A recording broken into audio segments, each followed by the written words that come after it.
भारत में वैसे तो हर 6-8 महीने में कोई ना कोई विधानसभा चुनाव होता ही रहता है, लेकिन इस वक्त जो विधानसभा चुनाव चल रहे हैं वो अलग ही लेवल का कंपटीशन दिख रहा है, क्योंकि लोकसभा चुनाव के बाद हरियाणा में जिस तरह के नतीजे आए, उससे महाराष्ट्र, झारखंड के विधानसभा चुनाव और यूपी का उपचुनाव, भाई ये सबके लिए करो या मरो वाले चुनाव जैसा बन गया है।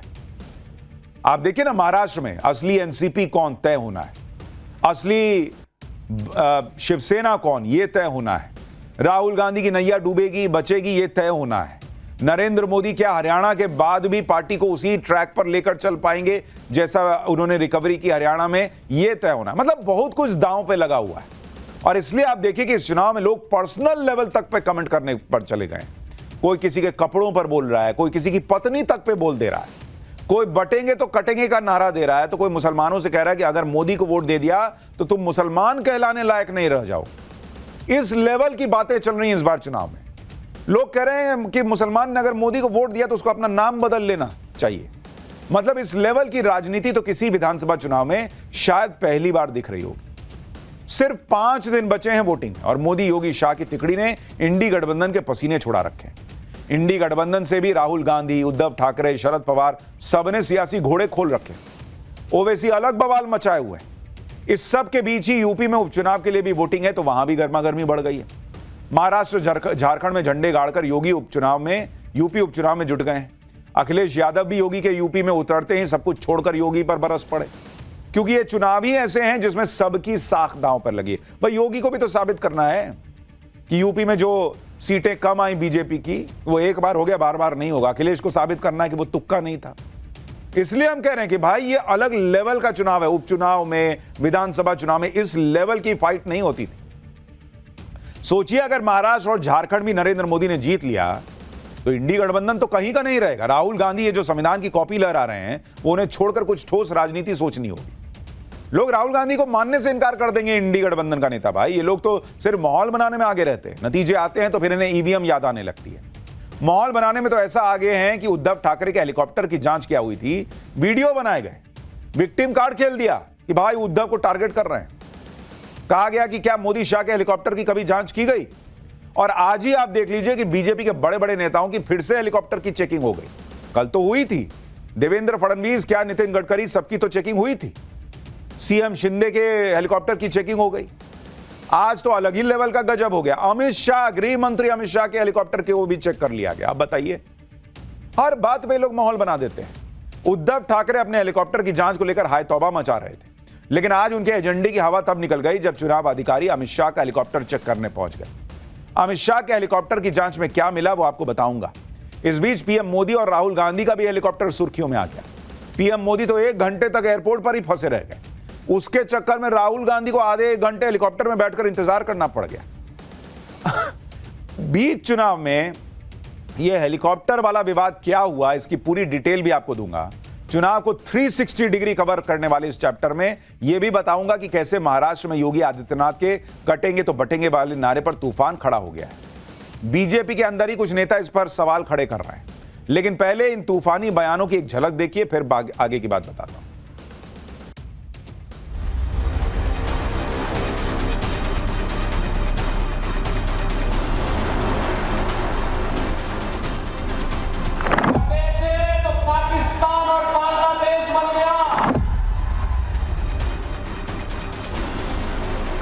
एक स्टेट के चीफ मिनिस्टर आते हैं और वो बोल देते हैं बटेंगे कटेंगे, तुरंत हमने बताया कि ये कि उत्तर प्रदेश नहीं है, नॉर्थ में ये चलता होगा। जनता का मिजाज और नेशनलिस्ट मिजाज ये समझने में थोड़ा समय उनको लगेगा। Personally speaking, I am not in favour of such slogans. लुटेंगे और बांटेंगे, महाराष्ट्र लुटेंगे आणि दोस्तों को बांटेंगे, ही यांची खरी घोषणा आहे। बटेंगे या कटेंगे वगैरह नहीं है। महाराष्ट्र के चुनाव में इस वक्त असदुद्दीन ओवैसी की भी खूब चर्चा हो रही है। ओवैसी के बयान वायरल हो रहे हैं। प्रचार में विरोधियों पर प्रहार करते करते असदुद्दीन ओवैसी सब्जी वाले की दुकान पर भी पहुंच गए। वहां क्या हुआ वो भी आपको दिखाऊंगा।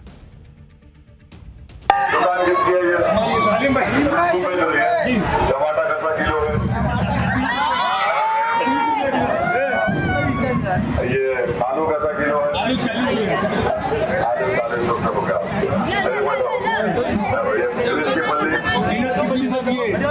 तीन मिलाए तो 100 रुपए इसमें हो गए, 2 पैसा किलो है, 40 हो गया। फूल गोभी 60 रुपए। ओवैसी कितनी सब्जी खाते होंगे वही जानते होंगे, अमूमन तो गोश्त ही बनता होगा, लेकिन आज सब्जी के ठेले पे क्यों पहुंचे ये भी आगे बताऊंगा। देखिए, महाराष्ट्र के चुनाव में गजब लेवल की लड़ाई चल रही है। इस चुनावी लड़ाई में पीएम मोदी पूरी तरह से कॉन्फिडेंट हैं। वो अपना प्रचार खत्म कर चुके हैं। कल पीएम मोदी को नाइजीरिया के लिए निकलना है। उन्होंने समेट दिया भाई, अपना काम कर दिया और अब नाइजीरिया जा रहे हैं। नाइजीरिया के बाद ब्राजील चले जाएंगे जहां G20 की मीटिंग होनी है। लेकिन पीएम मोदी विदेश जाते जाते इंडी गठबंधन को एक चैलेंज देकर जा रहे हैं। पीएम मोदी के इस चैलेंज से कैसे उद्धव ठाकरे फंस गए हैं वो आपको बताऊंगा। पहले पीएम ने कहा क्या है ये सुनिए। मैंने इन्हें चुनौती दी थी कि कांग्रेस के मुंह से, कांग्रेस के शहजादे के मुंह से बाला साहब ठाकरे की प्रशंसा के लिए कुछ बात जरा बुलवा के दिखा दीजिए। अरे एक बार तो कांग्रेस के शहजादे से मुंह से निकलवाइए, हिंदू हृदय सम्राट बाला साहब ठाकरे। आज तक ये लोग कांग्रेस से, कांग्रेस के शहजादे से बाला साहब ठाकरे की प्रशंसा नहीं करवा पाए हैं। और यही अघाड़ी वालों की सच्चाई है। वीर सावरकर को गालियां देने वालों को भी ये लोग गले लगाते घूम रहे हैं। पीएम मोदी ने तो उद्धव ठाकरे की दुखती रग पर हाथ रख दिया, क्योंकि जो बाल ठाकरे जीवन भर कांग्रेस को उधेड़ते रहे, उसी कांग्रेस के साथ उद्धव ठाकरे ने हाथ मिला दिया। इसलिए तो पीएम ने उद्धव ठाकरे को चैलेंज दिया था कि जरा बुलवाइए ना, राहुल गांधी से बुलवाइए, हिंदू हृदय सम्राट बाला साहब ठाकरे, इतना बुलवा के दिखा दीजिए। कहां बुलवा पाए। उद्धव ठाकरे इसमें फंस गए। इस घेराबंदी में रही सही कसर गृहमंत्री अमित शाह ने पूरी की। उन्होंने कह दिया कि उद्धव सेना के लोग तो औरंगजेब के फैन क्लब की गोदी में बैठे हैं। अमित शाह को भी सुनिए।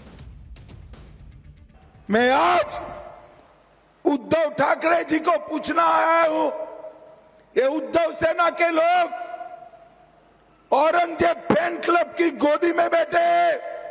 उद्धव बाबू, आप हिंदुत्व को पाखंड कहने वालों के साथ बैठे हो। अफजल खान और औरंगजेब की कब्रों को सुशोभित करने वालों के साथ बैठे हो। संभाजीनगर नाम का विरोध करने वालों के साथ बैठे हो।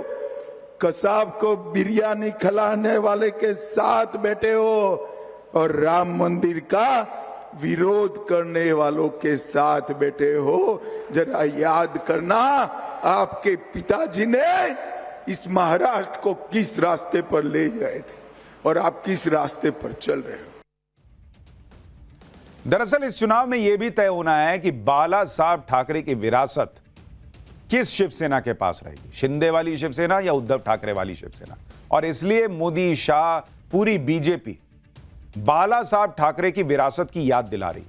वो बता रही है कि उद्धव ठाकरे उसको कैरी नहीं कर पा रहे हैं। जो जिन लोगों से उन्होंने गठबंधन किया है वो तो बाला साहब ठाकरे की एक तारीफ नहीं कर सकते, वीर सावरकर की तारीफ नहीं कर सकते, ताकि वोटर को समझ में आए कि अरे यार ये कैसे हो सकते हैं असली वारिस जो अपने पिता की तारीफ नहीं करवा पा रहे। पीएम मोदी और अमित शाह के डबल अटैक से उद्धव ठाकरे तिल मिला गए, क्योंकि उनके पास मोदी शाह के अटैक का कोई जवाब नहीं है। जवाब देंगे भी क्या? उनके पिता बाला साहब ठाकरे तो जिंदगी भर कांग्रेस के धुर विरोधी रहे। बाला साहब ठाकरे कांग्रेस को इतना नापसंद करते थे कि उन्होंने एक बार कह दिया था कि जिस दिन भी उन्हें लगेगा कि उनकी पार्टी कांग्रेस जैसी होती जा रही है तो वो शिवसेना ही खत्म कर देंगे। एक इंटरव्यू में बाला साहब ठाकरे ने कहा था कि शिवसेना को कभी कांग्रेस जैसा होने नहीं दूंगा, कभी नहीं, और मुझे मालूम होगा कि ऐसा हो रहा है तो मैं अपनी दुकान बंद कर दूंगा। शिवसेना चुनाव ही नहीं लड़ेगी। उन्होंने कहा कि आज जो मान सम्मान शिव सैनिकों को मिल रहा है वो शिवसेना के नाम पर मिल रहा है, हिंदुत्व के लिए मिल रहा है, भगवा झंडा के लिए मिल रहा है, इससे गद्दारी बिल्कुल नहीं। एनसीपी के साथ गठबंधन करने पर भी बाला साहब ठाकरे ने कहा था, मैं सोच भी कैसे सकता हूं कि जिसने वाजपेयी की सरकार गिराई उसके साथ हाथ मिलाऊं। दुश्मन तो दुश्मन होता है। यह थी बाला साहब ठाकरे की सोच, एकदम क्लियर कि कांग्रेस बनने की नौबत आई तो पार्टी खत्म कर दूंगा यार। और आज उनके बेटे कांग्रेस के साथ गठबंधन करके बैठे। कांग्रेस और एनसीपी को बाला साहब ठाकरे अपना दुश्मन मानते थे, लेकिन उनकी सियासी विरासत पर हक जमाने वाले उनके बेटे उद्धव ठाकरे ने कांग्रेस एनसीपी से हाथ मिलाया। इसलिए जब सवाल उठते हैं तो उद्धव ठाकरे के पास कुछ बोलने को बचता नहीं। पीएम मोदी और अमित शाह को जवाब देने के लिए उद्धव ठाकरे इमोशनल कार्ड खेलने का प्रयास करते हैं। उद्धव ठाकरे ने पीएम मोदी पर उनकी मां और पिता बाला साहब ठाकरे का अपमान करने का आरोप लगाया।